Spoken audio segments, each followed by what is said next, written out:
Truth Espresso, episode 112. Face it, we all would rather sleep in this morning. That's why God gave us espresso, to kickstart our zombified corpses into hyperdrive. And now, giving your mind and soul the morning shot of truth it craves.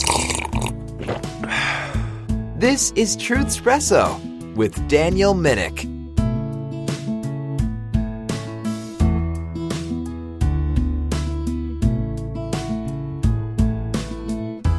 Hey there, friends. This is your host, Daniel Minnick, for Truth Espresso with yet another episode, and we're going to continue the series talking about marriage after a 1-week hiatus there. And to continue the series on marriage, we're going to have a little fun episode here discussing, reviewing a book together.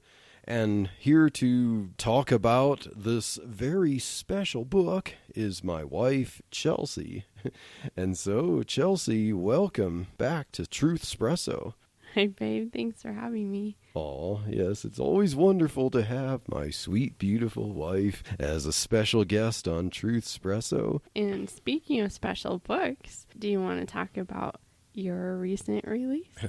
Oh, yes. So we did have an episode 2 weeks ago mentioning the book release for When the Watchtower Knocks, discussing an encounter with Jehovah's Witnesses that my brother John co-authored with me, and that book is out. It's available on Amazon right now. I'm working to get it on some other platforms too, but right now you can get it on Amazon in print or in Kindle, or you could even get it specially autographed, and I'll mail you a copy if you want to go that route. I've set it up on the Truth Espresso donation page. You can get to that by going to truthespresso.com/donate, and that will take you to a cool page hosted by buymeacoffee.com, where you can find some cool little extras there. There's an ebook that you can get for just $1, and you can donate to get a signed copy of When the Watchtower Knocks from yours truly. You can also even get my older book from way back in 2011 entitled Freedom to Give, The Biblical Truth About Tithing. And that book it's like a lethal weapon. It's so big. You know, I know it's over 500 pages. That's kind of my magnum opus at the time of research on the topic of tithing. And so that's available too. I have some books I can sign and mail out if you'd like a copy of that. That's truthespresso.com/donate. And of course, have the link to donate in the show notes where you can find all of that available. But I'd highly recommend, if you like a personally signed copy of When the Watchtower Knocks, you just go to the little donate page there and help us out there, and we'll help you to a book. Yay, that's so exciting. And so now on to the topic at hand. We're going to discuss a book that we both read, kind of skimmed through some of the highlights, read some salient sections on it. And this book is not new. It's been out for a while, about 2 decades, and it's immensely popular. It's also infamous. It is Created to Be His Helpmeet by Debi Pearl. It tells you that you can, quote, discover how God can make your marriage glorious. And so, according to Debi Pearl, if you follow her advice in her book, Created to Be His Helpmeet, you can have a glorious marriage. So, sweetheart, would you like to discuss and figure out if we agree that this book, following the advice in the book, Created to Be His Helpmeet, will give us a glorious marriage? Thanks.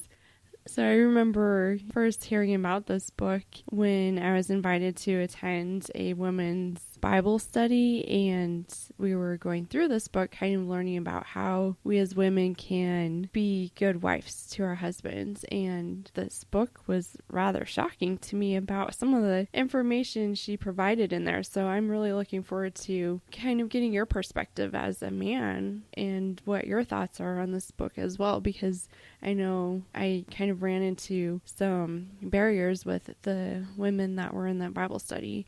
They were in agreement with Debi Pearl on a lot of things that I wasn't. So, yeah, I think this will be a fun discussion as we kind of have both sides of perspectives, like both from a husband and from a wife, having it more balanced, I guess. Yes, definitely, sweetheart. I think that this is what a marriage is designed for, to have husband and wife as one flesh, to talk about things like a book like created to be his helpmeet, and to see where we can come to an agreement as to what this book is about and is it helpful or not in a marriage. And I remember as you were going to this Bible study and you'd ask me questions about this, was back not long after we were married, I think maybe a year or something, a year or two. Definitely in the first year. Yeah, maybe in the first year there. And I remember, you telling me about what you talked about in the study, and then some of the questions that were raised and the advice of this book. And then I wasn't quite happy about some of the things that Debi Pearl was telling the readers there. And yeah, so I let you know some of my opinions about it, and I think some of that is going to come out in our discussion. Basically, I didn't think that the book was really fit to... It didn't supply what I think Debi was advertising about a glorious marriage there, to say the least. I kind of did say, I think it should be thrown in the trash or burned, but, we'll find out why as we talk about some of the problems, some of the issues that we see in this book. And I think it is kind of important to just put out there that if someone has read the book or is curious and wants to read it, that there are, of course, some good tidbits in there as well. So if you're looking through it and you're like, wait, she said this and this is really good. Of course, there are some good points in there as well. We're not saying that the entire thing is full of error, but I think that because there are some errors in there that can also cause a lot of confusion, especially for women that are reading this and wanting to be a good wife and be supportive and have that glorious marriage. Like, that is our desire for both husband and wife. Like, we want to have a good marriage. So I think that's kind of the deceitful part of this. So. Yes, I would agree. There are some good things in the book. Things like talking about being joyful and being thankful, things like that, at least in concept. But it's kind of like, for what's good in there, I think it's just not enough. And there's just so much that's not good about this book that it's not like something that I can encourage people to go get and just, eat the meat and spit out the bones. I think there's, it's like there's just too much there that would present a problem such that it's not worth the good that's in there. Right. So where do we start here? Well, why don't we start with where Debi Pearl starts at the beginning of the book, where she talks about how she and her husband, Michael Pearl, met. And so Michael Pearl was the pastor of the church that Debi was going to, and she mentions that she had a teenage crush on her pastor. When she was 13, she was attracted to him, and she wondered if he looked at her when she was 13. This is on page 13 of the book, and that just doesn't set well with me. Now, I know there are times and places where, someone can even get married at 13, stuff like that, but to me, it just didn't sit well that there's this child having a crush on a young single pastor the way she did as a young teenager. And from her story, she was basically, when she got older, she was about 20, I believe, and he was, I think, 25. and she was kind of a secretary there. So Pastor Michael would have her sometimes go on ministry activities, but they would be separated, where he would minister to men, she would minister to women. And then one time they went to this ministry activity, ministering to what she described as like hippie type people. So they were ministering together for the first time here, and it seemed like this was described basically as their first date together. And so on their first date together after their ministry, from what I can tell from the account, that this was their first activity, this is their first date, it was ministry related. It resulted in them getting engaged at the end of the evening, So on page 14, it mentions that, she kind of gave this verbal hint that as he baptized this boy, she would like to give him a little boy like that. And then he kind of did some goofy antics and then basically told her, let's get married. And 8 days later was their wedding day, mentioned on page 15. And so, yeah, she pitches that. That's her love story, basically. And as I read that, sweetheart, I'm like scratching my head thinking, is this supposed to be any kind of example or model for other people? Like, this too could be your love story if you do things right. And it's like, okay, the very first date you get engaged and 8 days later you get married. It didn't seem like there was enough time really to get to know each other beyond the childhood crush that she had. Yes, and I remember that, was it our tips for singles that we were talking about, being a friend first with a person that you could see like, okay, that could be a potential mate. And just getting to know that person better and seeing them in different situations and different roles, just to see who that person is, and is that someone that you feel like would be a good mate. And that was not portrayed in their relationship in the short 8 days of engagement. Yeah. Like they got to know each other basically for 8 days before they got married. Well, I mean, they knew each other's prior in some kind of ministry activities that weren't really together, but kind of more as a employer-employee type of relationship. But yeah, it does not sound very exemplary to me, if that's what we're supposed to get out of that. And then as Debbie explains, the first part of their marriage was quite rocky, which, to me would say, well, yeah, because you haven't even gotten to know each other much. And so you didn't know each other's strengths and weaknesses and faults and so on like that. And yeah, jumping into marriage pretty quickly like that is going to be kind of rough when you haven't gotten to know each other yet. Another thing that I know, this is just my opinion, but I kind of have an issue with the whole idea of single pastors like this. Michael at the time was a single pastor, dating one of his staff. And to me, it's just not really an ideal situation of having a young 20-something single guy pastoring a church and someone like Debbie, who's a young single woman on staff. To me, I'd prefer a pastor who's married and has kids, who can be an example for me. If someone's going to be preaching and teaching about how husbands should love their wives and how they should rear their kids and so on, that they're living examples of that. And so I know that there are good single pastors. It's just I personally would prefer a pastor to be someone who's married and has kids, but or at least has some life experience, because according to that timeline, he was a pastor at the age of 18. If he's 5 years older than her, and she had a crush on her pastor when she was 13, he would have been 18 years old when he was a pastor. And I like to think scientifically sometimes, but there's a brain study that shows that your brain isn't actually fully developed until you're 25 years old.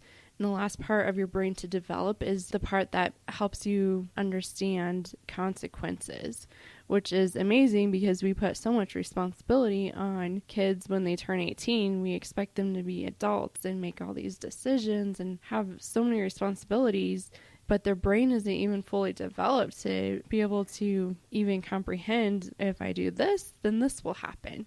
They don't understand that, and then we get frustrated with them because they don't, but it's actually because their brain hasn't fully developed in that. So having someone in the pastorate at that age and, like you said, leading people and teaching people is, okay, maybe he could be single, but you would want a single pastor who's had more experience in life, who's had trials, who's experienced things that, and I think that that's what would be a good shepherd for the people. Yes, definitely. And 1 Timothy 3, 5, and 6, where it says, "For if a man know not how to rule his own house, how shall he take care of the church of God? Not a novice, lest being lifted up with pride, he fall into the condemnation of the devil." So I would think an 18-year-old pastoring would be a novice, unless he'd been living the life of kind of being a pastor type person for, since he was like 10 years old or something, I don't see how an 18-year-old could not be a novice, but yeah, it's just my opinion. That's not really the biggest beef with this book here, because we're just looking at the intro, the love story that's presented. And so now let's look at what Debi Pearl tells the reader, tells women that she's counseling about how to have a glorious marriage. And what is a woman's sole purpose for existing, according to Debi Pearl? She says on page 21, quote, "If you are a wife, you were created to fill a need, and in that capacity you are a good thing, a helper suited to the needs of a man. This is how God created you, and it is your purpose for existing," unquote. So it seems that Debi Pearl thinks that the only purpose for any woman, any female, to exist on this earth, in this life, is to be a helpmeet, in her understanding, for a man by being a wife. So there's no role for single women, in Debi Pearl's world, other than a teenager looking to become a wife at some point. And it seems like what girl in this view is not going to be miserable until she finally gets married? In some ways, I feel that perception kind of minimizes the value of women, because it's almost saying that, like you mentioned, the only purpose for a woman is to be married and be a wife. And that can, put a lot of pressure on you to find someone. And then if you never do get married, then she basically says, like, doesn't she say you're a failure? Or oh, yes. I have the quote for that. I think that you're talking about for an older woman who never got a husband, basically. Yeah. So she says on page 58, quote, "When a woman gets old and realizes there is no man to love and cherish her, it is sad indeed, for she has failed in the very purpose for which she was created, to be a suitable helper to a man," unquote.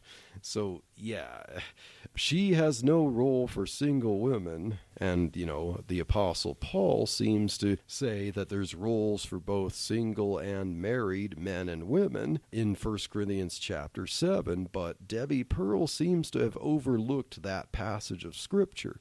She also says on page 97, quote, "God made us women to be helpmeets, and it is in our physical nature to be so," unquote.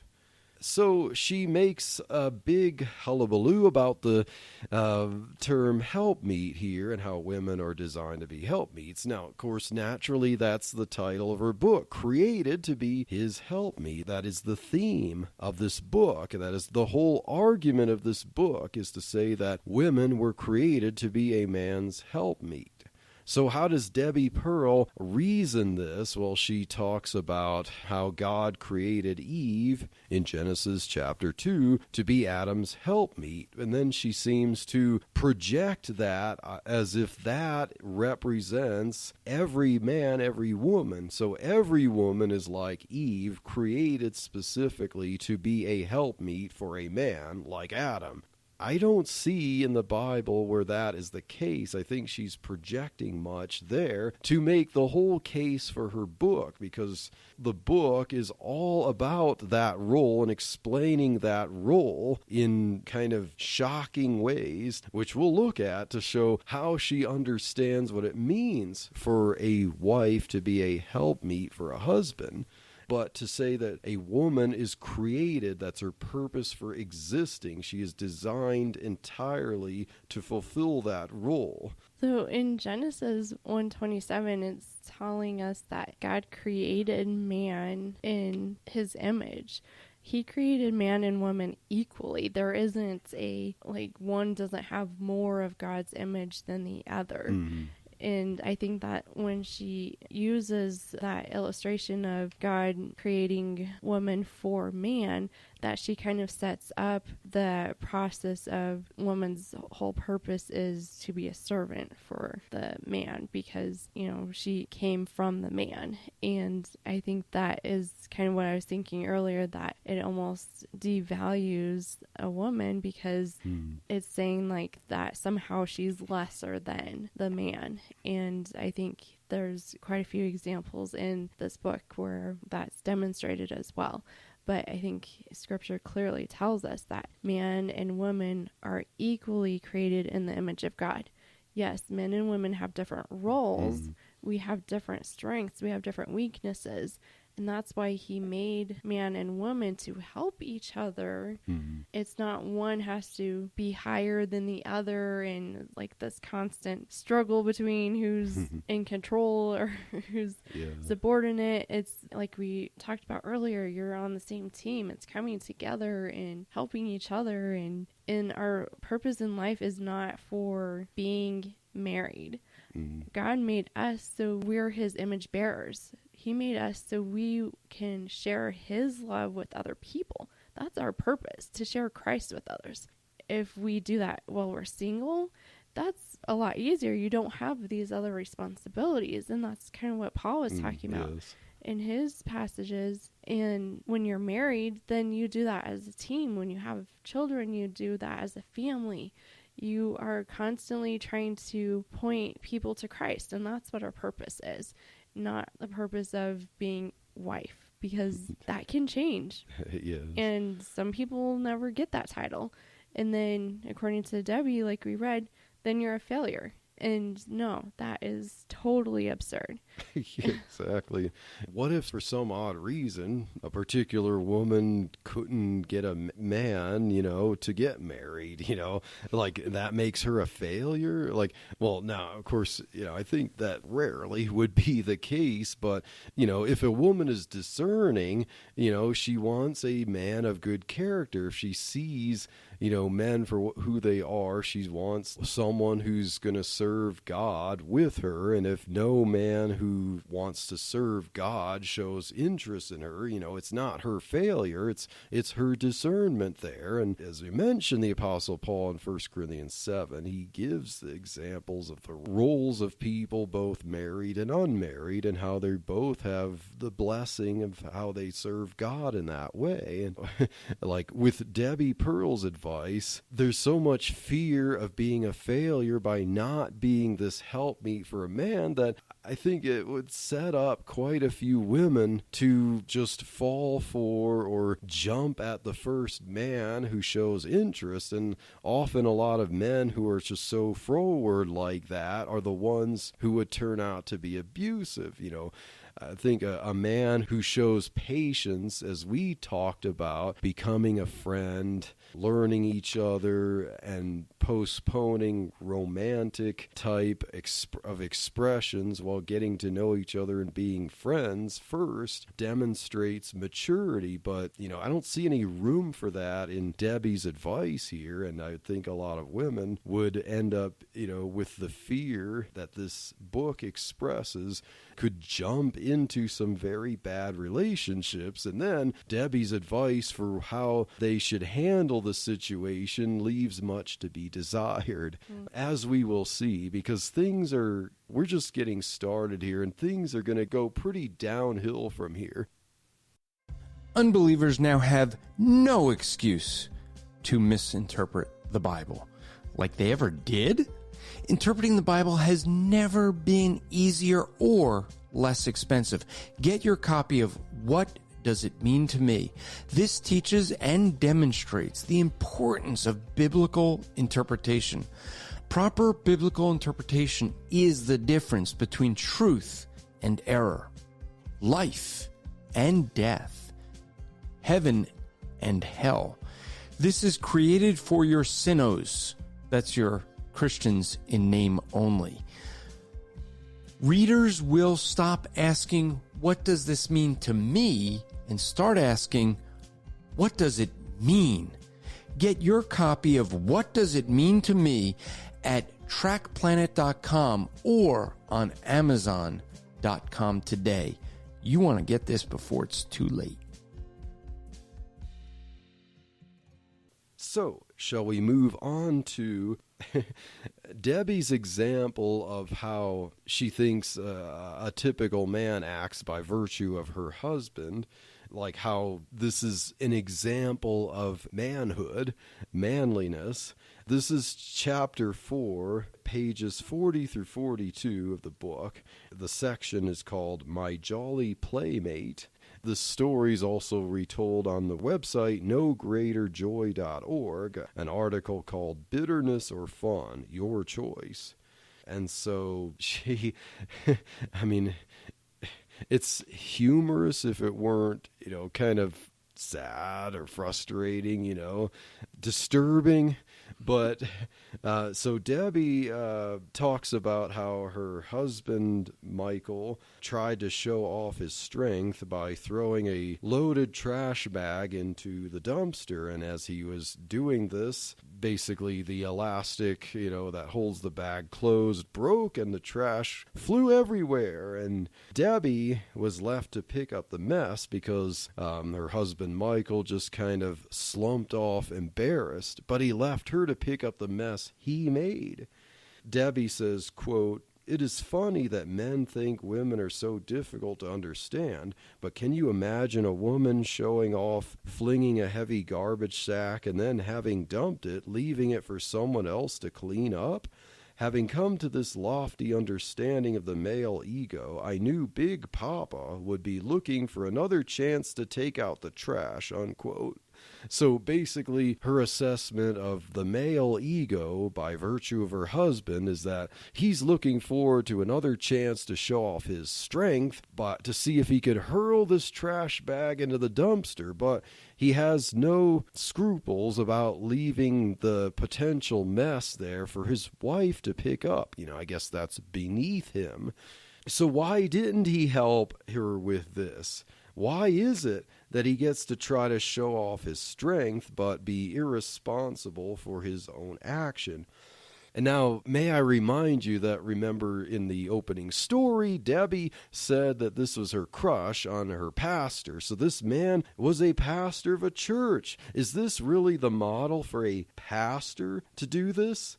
As a man of the word, how is he working out 1 Peter 3:7 that tells husbands to dwell with them for referring to their wife, according to knowledge, giving honor unto the wife as unto the weaker vessel. And I think a lot of things that this book talks about, it seems to skip over this admonition for husbands toward their wives. I can just picture Pastor Michael Pearl preaching about what husbands ought to do, but not telling them to pick up the garbage that they unnecessarily leave on the ground for their wives to pick up because they wanted to somehow be macho and all that. I think, I don't know, this story kind of irks me too. But I think that I'm not actually quite sure where Debbie finds that whole situation being macho. I mean, I guess kind of trying to chuck the trash bag into the dumpster. But I would think most women actually would see it being more macho or manly for her husband to help pick up the trash that got spilled everywhere. Like that servanthood, that humility is like so much more than, oh, look at me, I can carry this trash bag. I mean, of course, I know it's important for us women to praise our husbands and admire their muscles and look at all the trash bags or grocery bags you can carry in one arm. And like, that's good to demonstrate that admiration for your husband. But at the same time, I think that when our husbands are exemplifying how Christ loves the church, and that is what they're commanded to do, getting down and picking up nasty trash off the ground, to me, that is showing Christ's love for your wife. And so I just don't get that scenario whatsoever, and how it's, I don't know. Yeah. I don't see how anyone reads this and could say, "Aw," to that.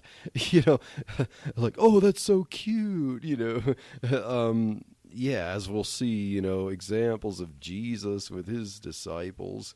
We'll see later how Jesus gives the example that you'd think if Jesus were an example, he would have picked up the trash. And I know it doesn't demonstrate male macho muscles to pick up trash on the ground that's spilled out of the trash bag, but yes, a man can do that. He doesn't have to only demonstrate how strong he is. He could demonstrate how strong his tenderness is by picking up his own trash, If we tell kids pick up the mess, we can tell grown-up kids that are married to pick up their trash. So her understanding, as she said, this lofty understanding of the male ego, I would like to say that men are more, or at least they should be more than brutes and apes, but it seems like Debbie seems to describe men or husbands this way a lot more than they should be, or that they should expect it to be more than that. There's an issue of maturity, too, and a mature man, and one who is a pastor and a role model for a church, shouldn't act like an ogre carrying out base male impulses. A mature man, a husband, a father, a pastor, should be strong but gentle. He should be masculine but tender. A mature man has both qualities here, not just strength but tenderness. A mature man doesn't burden his wife with senseless tasks like picking up trash that he spilled. A good value to teach children, as I said, is that if you make a mess, clean it up. So be an example to your children that way. And then we get to finish up this little story of her playmate, where Debbie also describes a second later garbage incident, where Michael gets to show off his strength again. And afterwards, they impulsively shared passions, after she posed for him. She explains to the reader, quote, "It gets him every time. It sure is handy being a woman," unquote. So she thinks it's cute, but I think it's a little too much information there. She sure likes to share too much information to a reader to reassure how glorious their marriage is, but it sounds like she has this way of controlling him behind the scenes, like this is her way of manipulating him, not through her words, I guess, but through her subtle actions. And I guess that's her way of saying, my silly husband's also my playmate, wouldn't you like a playmate too, Oh, I cannot stand that part. I think, like you said, she gives way too much information, for one. And her comment that it sure is handy being a woman is just sickening, because I think there's so often in Proverbs where it tells men to not be deceived by beauty and charm. And I just feel like this whole scenario goes against what Proverbs is constantly saying about how women should act, how men should respond to women acting like this. And I don't know. I just think, to me, it's like disrespectful to men and disrespectful to women to think that this is how you should act in marriage. And I just think it's disturbing. So it seems like she wants to present this as a model for marriage, but she wants to present the husband as being like this, as I said earlier, ape, look at me, I'm so strong, but he doesn't have maturity, he's led around by base impulses and desires, and then she can manipulate him with her charm by posing, and then he's helpless against her tactics there. And it sounds like in Proverbs, is it chapter 7, about how Solomon looks at a simple-minded guy. He sees among the simple ones a man devoid of understanding, and then he encounters a woman. Now, of course, no one's saying that there's anything wrong with relations between a husband and wife here, but it sounds like it's like you take that guy who's devoid of understanding, who's led around by impulses, and you take the woman seducing him in the street, and then just, this is how they act together when they're married, and she can lead him around as long as she's, not verbalizing things, not challenging him on things, but through her subtle actions, she can manipulate him. And, we'll see this later on with the way Debi will expect women to submit to the base male impulses, pretty much unconditionally. And that the only way a woman has to lead him out of problems is through her, charm. So we'll see that in this next section here as she answers a question entitled The Desperate Wife. But let's wait till the next episode to get into that, because we're just barely scratching the surface, and we're going to just see how far the rabbit hole goes with Debi Pearl's book, Created to Be His Helpmeet. So if this is helpful to you, I would encourage you to stick around for next week's episode as we continue our series on marriage and our series within the series discussing Debi Pearl's book.